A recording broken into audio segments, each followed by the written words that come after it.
Nobody asked permission to record me then. Oh. Kidding, it's fine. I'm Courtney, I'm an alcoholic. Thanks so much. When Josh asked me to speak, I was like, yeah, sure, I'll do it, and put it in the back of my head. And I came home from work today and I was like, I just want to stay home and sleep because I'm really tired. And the funny thing is about, when I'm asked to be of service is like, if I'm thinking about it, I'll think myself out of it and I don't want to do it. But then when it's time, I'm like, oh yeah, I'm going to go see my people and go to the meeting. And like, it's great. So I'm really glad I'm here tonight and to be here with you all.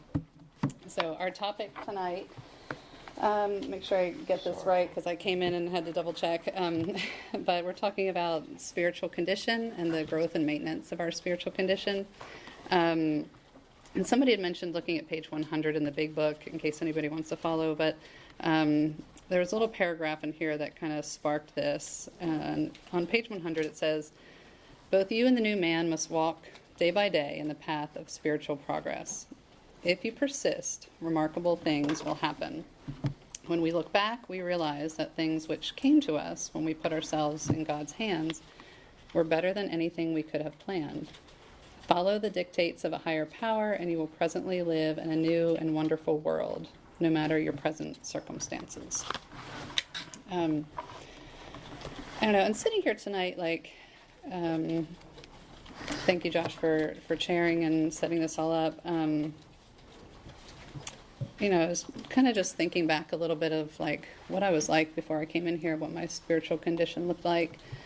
And how that has changed. And, I thought I was I was at the best I could be at that point, had some sort of like spiritual ideas in my life of like principles I wanted to live by, things that I cared about, like a way of life that I wanted to live. I just couldn't do it. And I couldn't do it because of my alcoholism, and I didn't realize that.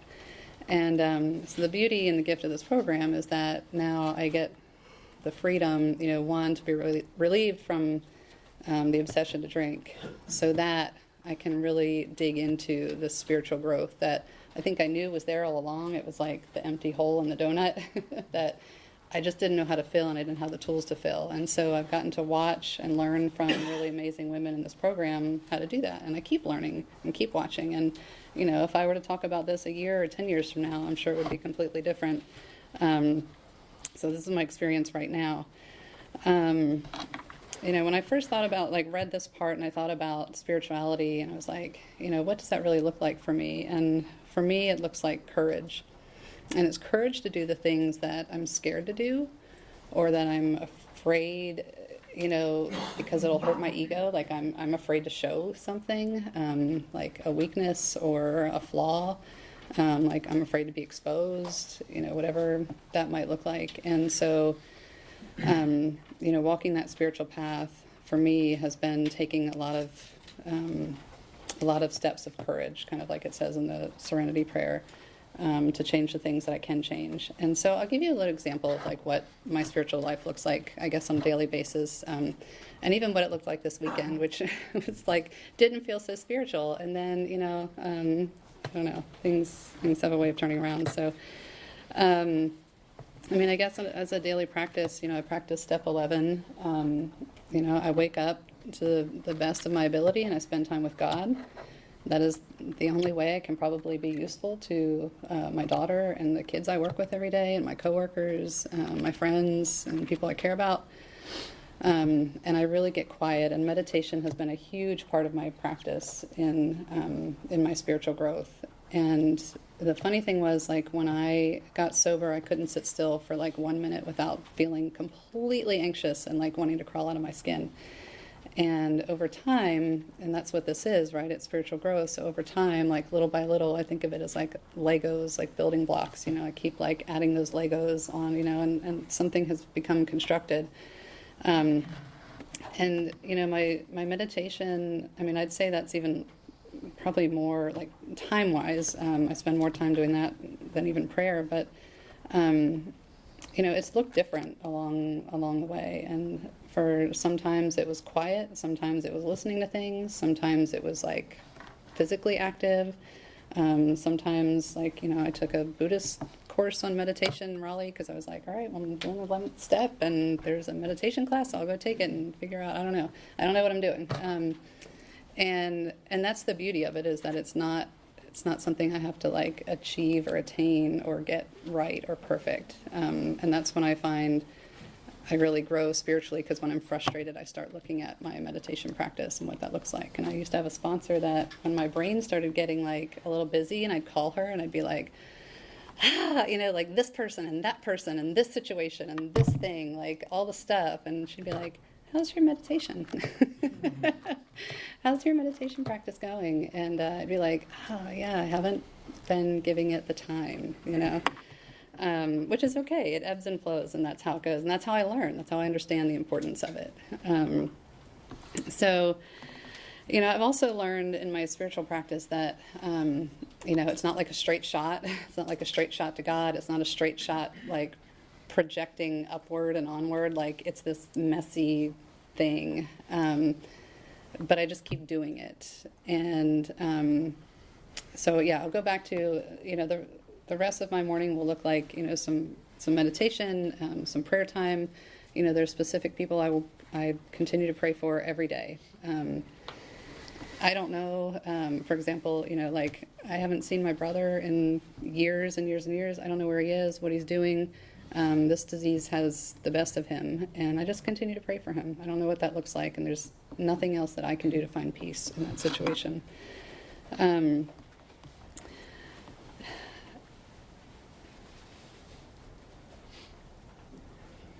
So what it also looks like for me is a daily gratitude practice. And as it says in here, like you and the new man must walk day by day the path of spiritual progress.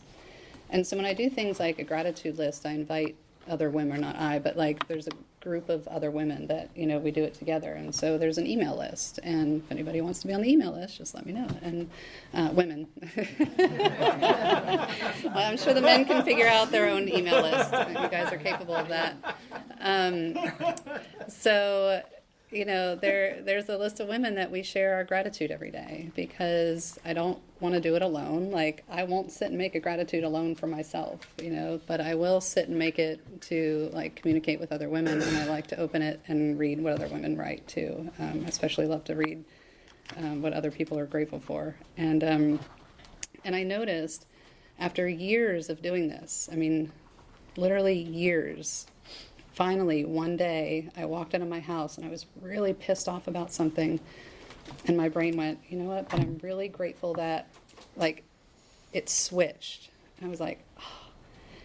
And, it was like the new pathway in my brain had kind of, like, I don't know, the synapses had clicked in that pathway, instead of me going down the pathway of, like, grumping about something that I'm mad about.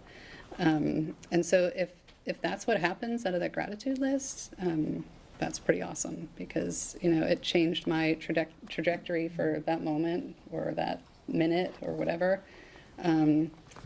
Probably kept me from, like, grouching at my daughter or somebody else, and that's the point. So I can be of maximum service and useful to others.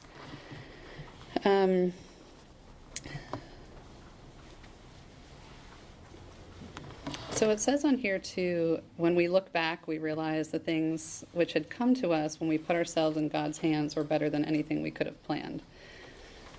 And I laughed at that, because I'm like, that is so easy to see in hindsight. Like, it's so easy for me to see after the fact that, like, yes, that worked out the way that it needed to work out.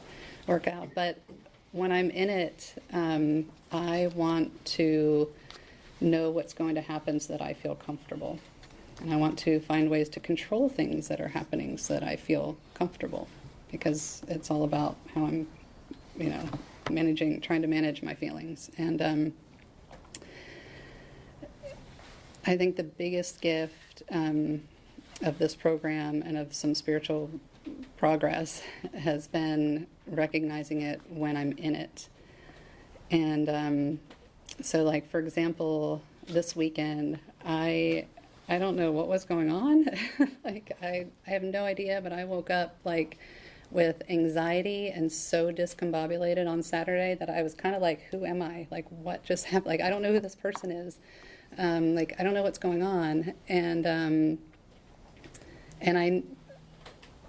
I recognize from, you know, this happening over years and years and years that I'm like, okay, this too shall pass. Like, I know that I won't feel this forever. You know, I don't need to manage this feeling. I do have tools and things I can do to at least be useful and to not like become wreckage in someone's life today. And so I decided to stay home and work on like a bathroom project that I'm doing to fix a vanity light. And so I got this light and I was really proud of myself because I found this really cool light on Facebook Marketplace, like super cheap. And I was like, all right, I'm going to switch out the light today. And like, I can do this. It's electrical work. I got the, you know, like YouTube video and like, and I'm pretty handy, you know, sometimes. So I'm starting to watch the video, and all of a sudden, you know, a friend knocks on my door, just a friend from work, and I was like, oh, great, like, he can help me out. Okay, this is awesome, you know, and, like, I kind of had that moment of, like, all right, things are, like, moving in the right direction. Like, God's got, you know, something going on here. And so he came and helped me, and we, like, battled this thing for 3 hours because I couldn't get it level, and the screws weren't in the right place, and the screws were too long, so I had to figure, I mean, just all the stuff. And I'm like cursing at this thing like 3 hours in, and he's just standing there holding the flashlight for me, you know, like being the sweetest, nicest friend. And so finally, like, we get it up, and I turn the power back on, and the light switches on, and we're like, yeah, and I'm so excited. And then I was like, oh, there's just something like it's sticking out from the wall a little. Let me just push it in, like, boom, like light bulb, you know, like mini explosion, like something shorted, I don't know, but it, like, you know, took me back, and I was completely defeated. I mean, you'd have thought like the world ended. I was so angry, and I was like, we spent all this time, and I was like, if he hadn't like, I blamed it on him right away, right? Like, it was not my fault. If he hadn't showed up, I would have finished watching the YouTube video and done this the right way. You know, like, everything is everyone else's fault but mine. And like, just the lack of responsibility, and like, and I could see it, but I didn't want to see it. Like, I wanted it to be someone else's fault. I didn't want it to be my fault. And I just looked at him and was like, I need to be alone right now. And like, he's a good friend, so he laughed. He's like, all right. And I was like fuming, and so I picked up the phone. I called my friend Meg, and I was like, and if he did, you know, like, I'm telling the whole story, and she's like, what do you want me to do? I was like, I just want you to listen.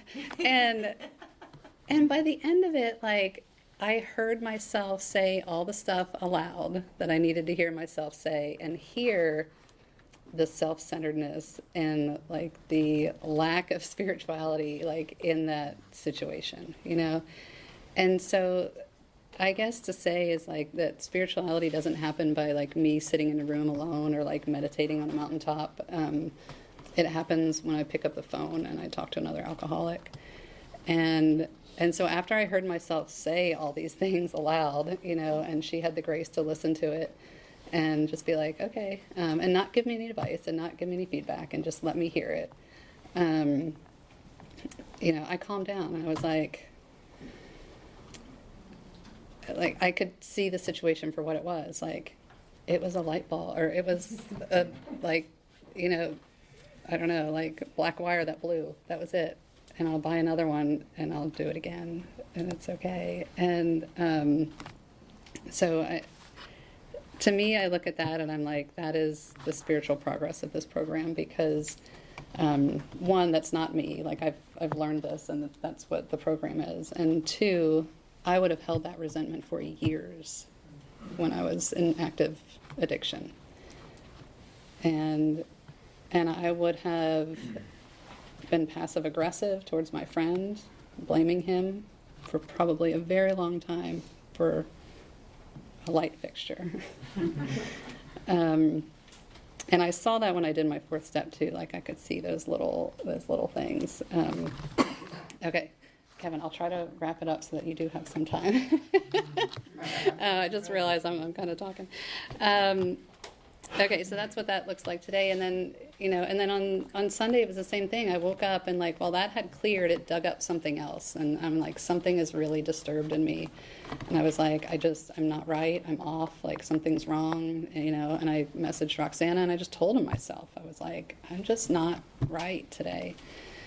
And she offered, let's go for a walk. So we went for a walk, and I sat and I like ugly cried. And again, I said all the things that I had been holding in that I didn't want to look at and didn't want to see, because that's not how I want to be. That's not spiritual. Like, that's not, but it was just what's going on with me right now. And I had to say it aloud. And like, again, I walked away from that, and the rest of my day was so much lighter. And I was like, I don't actually really believe those things. They're just feelings that I have for a moment. And again, when I talk to another alcoholic, like, that is the spiritual existence of and presence of God for me, that I've experienced in sobriety. So yeah, the last part of this real quick I want to touch on, because I feel like it is the most important for me, or just, I don't know, so far in my experience, is that it says, no matter your present circumstances, right? So, I can find serenity, I can find peace, I can have sobriety, physical sobriety, emotional sobriety, no matter the outside circumstances. And I remember when I first came in here and I heard people say that, and what I heard was, I can be happy and I can feel good in any situation, because it's about my feelings, right? Like, I want to feel good. And I chased that for a long time, thinking I can like make myself happy and make myself feel good no matter the circumstances. And that drove me like to complete insanity, where I had to get help for just for that kind of thinking. And I guess what I've learned today through experience is that, it just means that I can find freedom and peace and serenity. It doesn't mean it's going to be like happy, all the time, but that I'm not creating wreckage in other people's lives, that I'm still able to show up for work and do the things that I'm asked to do, that I'm still able to show up, for my daughter and do the things that she needs me to do, and not be this destructive force just because I'm mad about a friend coming to help me put in a light, or I'm mad about whatever external circumstance that I'm judging to be not the way that I want it to be, right? Because, that's for me, a lot of times that's the crux of it. It's like, it's not going the way that I want or the way that I planned. And so, with God's help, I can walk through those things with serenity and find some peace. So I'll leave that. Thanks.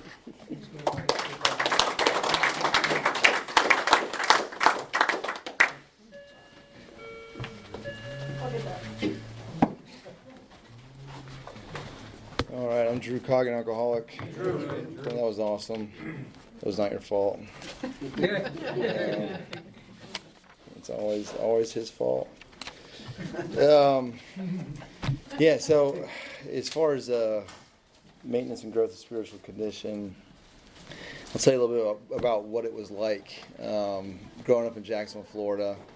And I would have told you that I had a spiritual connection, or was very involved in church, was playing guitar for a morning religious organization, athletic organization, getting up early before school and going to play guitar and doing all these things that I thought, look good to meet some folks, and maybe I was seeking, but the truth is that I did not depend on any sort of external power, that's for sure. And so when I took my first drink of alcohol, 16, it was a light switch for me. I loved the effect that alcohol produced, and it was a spiritual experience, no doubt. I sought that, the effect that alcohol gave me, and it was like, as far as, the good church boy, and then now alcohol, and everything, all bets were off. I sought that. I chased that feeling. And eventually, what that looked like was no amount of getting arrested in college, showing up to grad school, and not being able to control my drinking, knowing that whatever I was doing at work or in my studies for the day, I could not stop obsessing about that next drink of alcohol. And eventually, it led me to a place where all the things I said I would never do, right? I would never show up to, I work in a hospital and in the healthcare setting, and showing up to take care of a patient under the influence, that would never ever happen. Doing just crazy things, trying to get out of whatever scenario because I couldn't make it to work on time. I got to a point where lighting my apartment on fire was, the kind of the solution for my problems of that morning, because I just could not make it to work. So what I'll do is I'll light my apartment on fire, and then I'll tell the EMS folks to take me to a different ER, not where I worked, and lie there and somehow get out of that place. I work in an eye care setting, and one day been doing some things that night, and my pupils were very large, and you can imagine if you're in a eye care setting, people are pretty keen on your pupils, and so I knew that this drop pilocarpine, which we don't, it's a pretty old school drop. It'll make your pupils real small, but it also really changes your prescription. So it basically takes you, for a guy that doesn't need glasses, to really needing glasses. And so I'm walking around with pinpoint pupils and trying to feel my way around. I can't see anybody, and that's just another day, because my solution was absolutely alcohol and everything that came with that. I depended absolutely on alcohol, and so what happened was I got to a point where that my solution no longer worked for me. So I was with a bunch of friends down in Miami for a whole week, and these are people that party pretty hard. And the whole week they're coming up to me and saying, "Hey, something's different. You're not the same guy that we knew." And that whole week I cannot consume enough to get me the relief that everything alcohol used to produce for me. And so I decided that I just wasn't going to go back to work on Monday. I was in the military, active duty at the time, and so that's probably a bad idea. And I showed up on Tuesday, and when I got to work, I really thought I had outsmarted them. I really thought they didn't notice that I wasn't there on Monday, and they said, "Hey, you need to go down to the lab to get something and come on back." And when I got back there, there was an intervention for me that was, arranged by God, I know today, and it was all the hospital leadership and my program director, and they said, "Hey, there's something off. Like you need to get some help." And I didn't come clean. In that moment, I could not. I did not have the willingness to get honest with these people. I lied. But they knew better, and they stuck me with the addiction treatment services folks. It took me very quickly to that wing of the hospital, and I was able to finally to get honest with those folks. I had kind of a run-in with them a couple of years prior, so there's no getting out of that one. But they said you need to get to Alcoholics Anonymous, and that wasn't my plan. I was hoping they would give me some sort of pill, some sort of pamphlet to read, something to cure my condition. I knew I had a problem. I knew there was something, but there was just no way that I could live without alcohol. I knew that. But I showed up to the first meeting of Alcoholics Anonymous, and it was in D.C. and folks were sitting around in a circle and describing what their life was like today, having lived a life that looked a lot like mine previously. and they're smiling and they're laughing, and they're having a good time, and as far as I could tell, they were being contributing to their families, to society, and that was pretty cool. It gave me a whole lot of hope that maybe there's some way for me out of that my current state. And so I remember talking to my grandfather got sober through AA back in the 70s, and that was part of my block to Alcoholics Anonymous. Was I knew what he was like. He was this old salty preacher that smokes a lot of cigarettes, and I didn't really. His years of sobriety were not glorified or talked about in the family. It was all the horrible things that he did to my father growing up, and beating my grandmother, and she worked as a nurse, and they would stick her in the hospital and in the back corner so that folks didn't see her admitted in that state. And so, but I knew that when I heard those folks that there might be something for me there. My dad had said, it's a spiritual program. He kept saying that when I first came here. It's a spiritual program.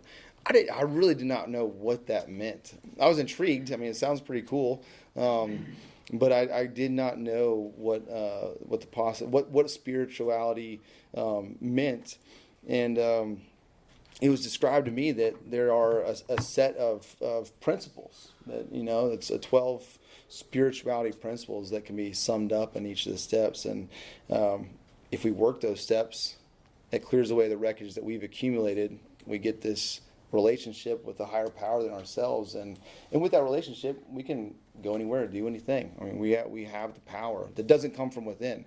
It's an external source. And so, like it says here, both you and the new man, it's page 100, both you and the new man must walk day by day in the path of spiritual progress. And so when I showed up to that first meeting, the second meeting, I had bought a big book of Alcoholics Anonymous on Amazon. And I fully intended on going through that book by myself. I did not want anybody's help. I really thought that I could read this thing. Hey, I'm a doctor. I can figure this out.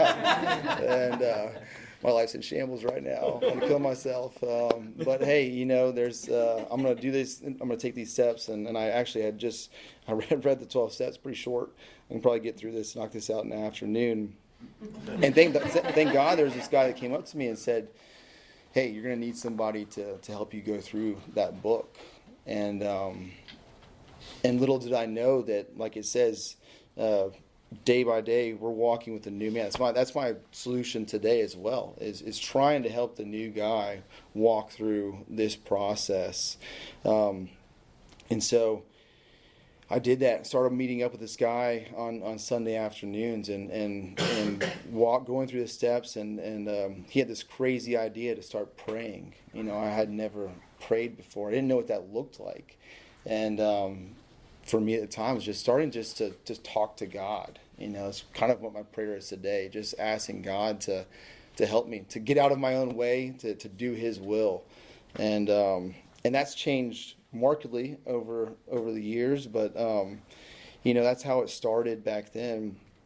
And the amazing thing is, it says that if you persist, remarkable things will happen. And I'm the kind of guy that before I came here, and still to this day, I encounter a little bit of friction, and I give up. It's the project I start, and then I can't get past that. I can't wire the light bulb there, and yep, screw that. I'm paying somebody to do that.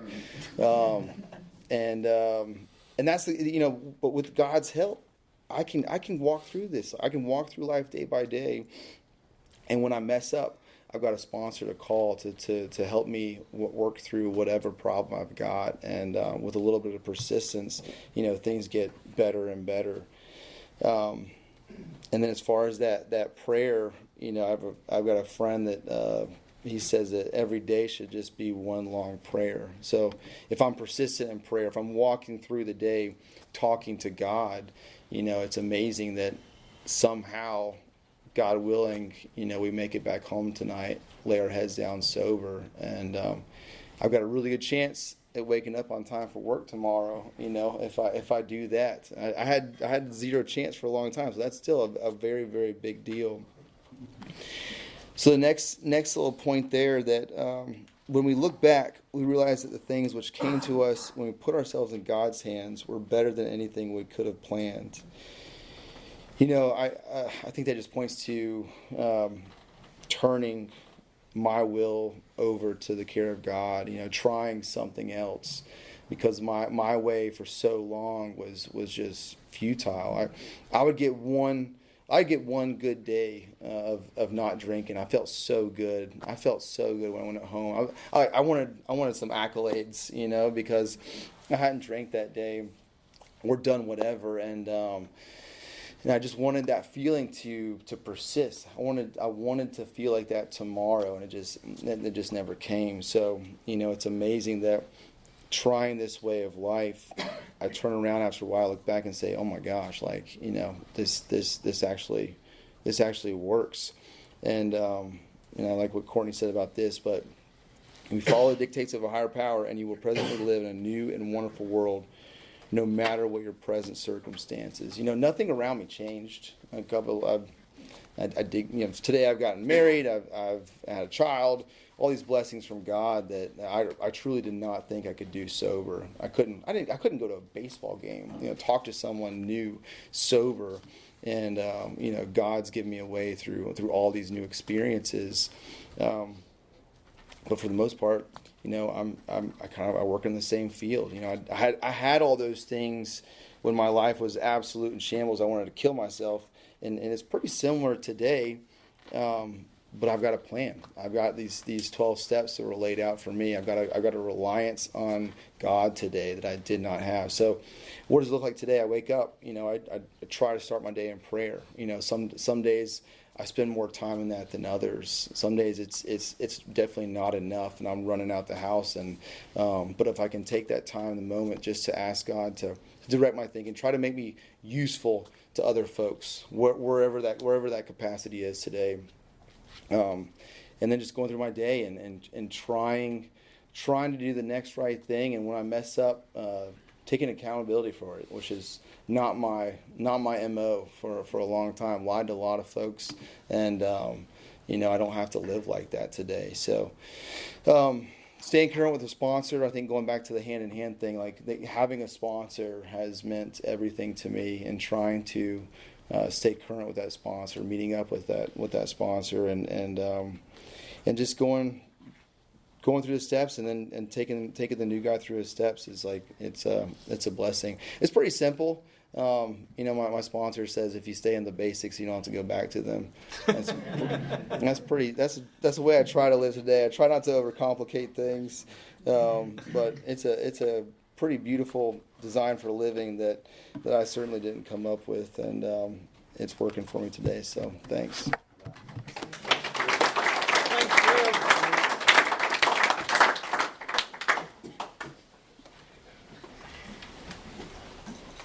Good job, Drew and Courtney. We're out of time. I get to sit down. My name's Kevin. I'm an alcoholic. Hey, Kevin. Yeah, when I got here, I was suffering from alcoholism, and didn't believe I was suffering from alcoholism. I had just lost everything. Wife, kids, house, job, and my favorite party spot. I call it a workshop, but it was actually more of a tool shed. There wasn't any work going on in there. But the people around me wouldn't tolerate me drinking. And if I wasn't drinking, I couldn't tolerate myself. I was stuck in a spot. Bill talked about having quicksand all around, and I had the same experience, except for one small detail. I had been to Alcoholics Anonymous at this point, and I knew that there was a solution here. So there was quicksand in about 90% of the area, but there was a little spot that I needed to go, and I liked the thought that I had run out of every option, but since I've been here, I've heard a few more, and I didn't sell my truck or part my truck out to get here. I kept it, and that was the one thing that I came to Alcoholics Anonymous with. But I knew that knew that it was a spiritual program, and I knew that I had to get with a sponsor, and I was going to have to go through those steps. And at some point, starting through those, and partway through, I began to realize that what I was suffering from was alcoholism. And as we read on, I realized that a spiritual solution was something I was going to have to find. And praying, I started early on. And I remember when I started being able to think a little bit, I heard Wallace say one time, and I probably heard it a few times because he said it a lot. He said that we weren't cured of alcoholism. What we had was a daily reprieve, contingent on the maintenance of our spiritual condition. And when I heard that, I thought, man, that guy's a genius. Those big words in those two sentences. And I realize it now, today, that they're on page 85. They're in the middle of a paragraph, a cautionary paragraph, if you will, that's part of the 10th and 11th step, part of the 4 pages that take up the 10th and 11th step. And what that does is guides me through the daily disciplines of Alcoholics Anonymous. I found out going through the 4th step that my inventory list, my fear list was extremely much longer than my sex misconduct and my resentments. I didn't know why I had those fears. Good thing the book told me. It was because self-sufficiency had failed me, and I needed to ask God for help. And if I did that, I began to outgrow fear immediately. So if I could do that, I start realizing that, well, that's spiritual growth is what is going to cure my fear. And so I joined this home group. I'm going through the steps, and at the end of every meeting, we read this page 100. And starting off, I was the new man, and that walk was easy because I had to just have a little bit of progress, which is if I prayed 2 days in a row, that was progress, and the third day, well, that's progress. So I was a little slow coming around. I joined a home group. I started working on those things, and I had a commitment here in the group, and but what the book also cautions me on, but it also says that there's a good chance it's going to happen. Is after I get sober, I can. Usually, an alcoholic goes one of 2 ways, and he can either be very spiritual with this program and be all in for AA, or he may try to solve the material problem.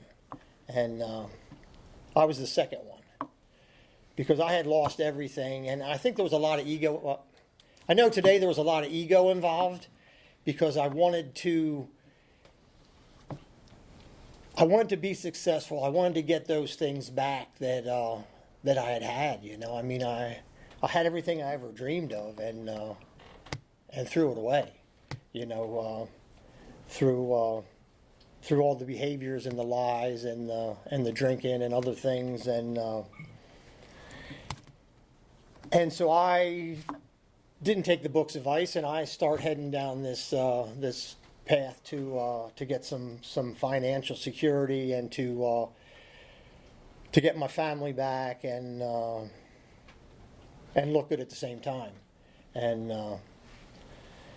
I was lucky because I didn't completely stray from AA. I stayed in contact with a sponsor. I worked with some other guys, and I kept enough of my foot in the door here to not drink.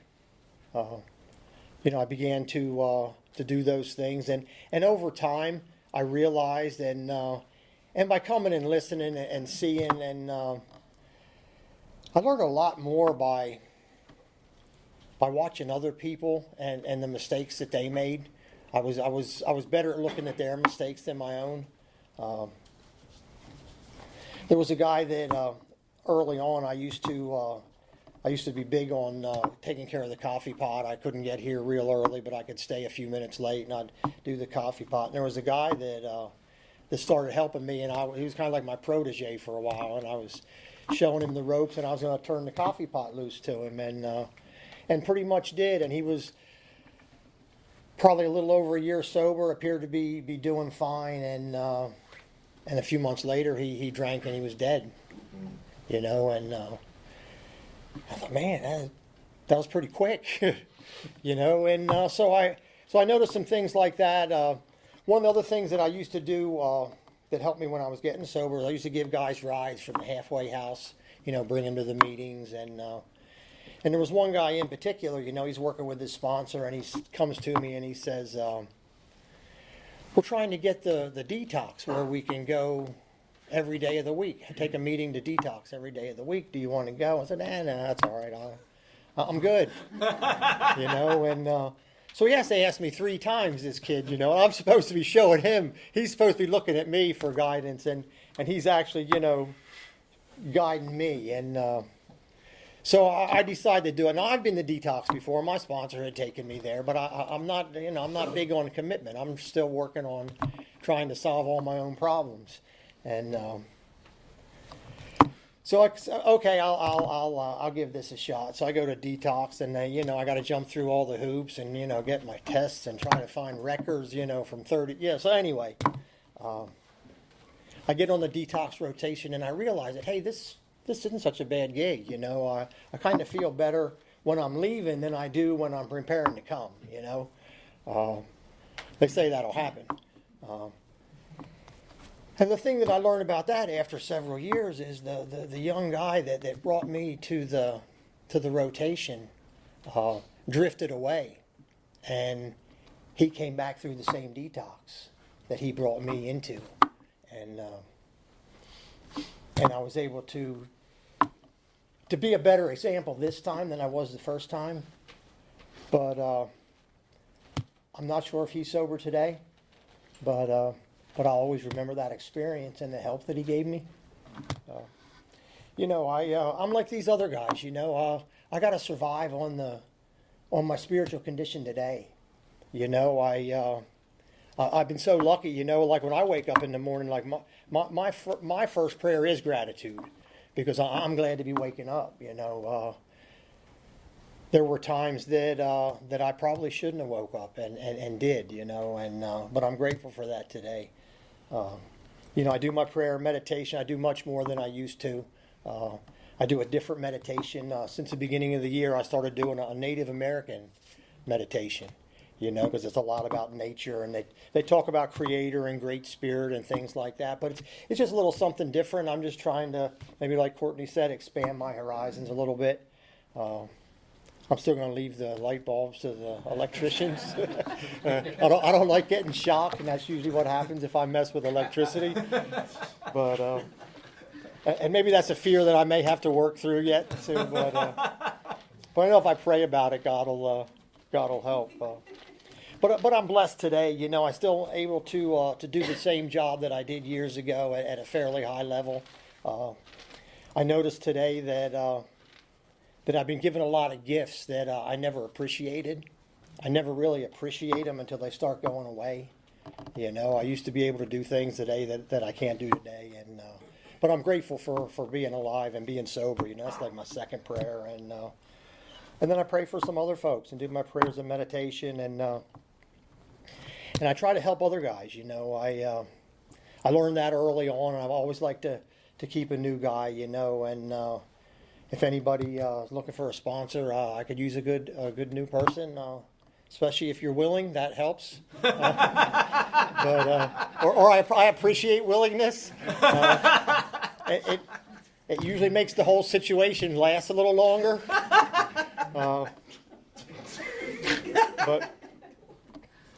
But anyway, I'm probably getting off my script. I'll go back to my notes just a little bit. But on a daily basis, I can be found anywhere on 3 different farms, here in the area, and I take God with me, and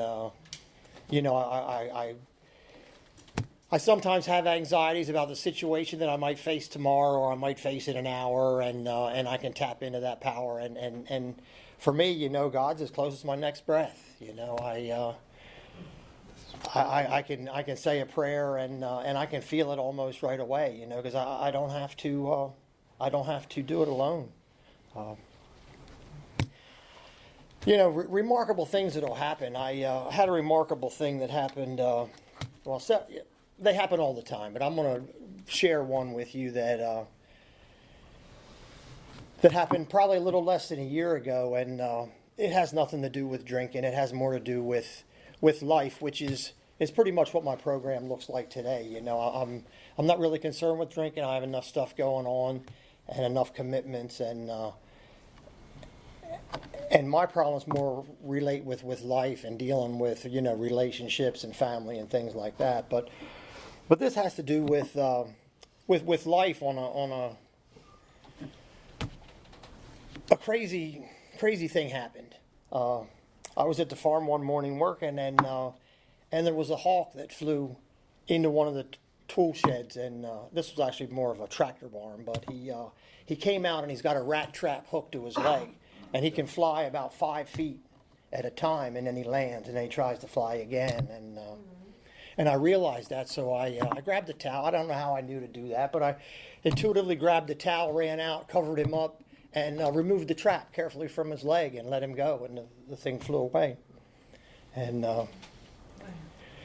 so a few weeks later, I'm riding a horse on the far end of the property, and I see this hawk fly and land in a tree, and I look, and I stopped, and I'm thinking, and I'm taking it in, you know, because I do those things today, because I like to experience life, you know, and so I look up, and I say to the horse that I'm on, and I'm not a horse whisperer or a horse thief or anything like that, but I said to the horse, I said, Josie, what are the chances that hawk is the same one? And that hawk flew out of the tree and landed 10 feet in front of that horse on the ground. And I got my answer. You guys can believe what you want. But it was powerful, and I know there's power out there, and appreciate you guys listening. Thanks.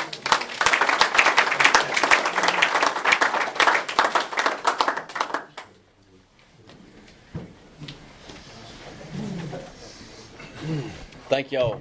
Thank y'all again. Let's give them another round of applause.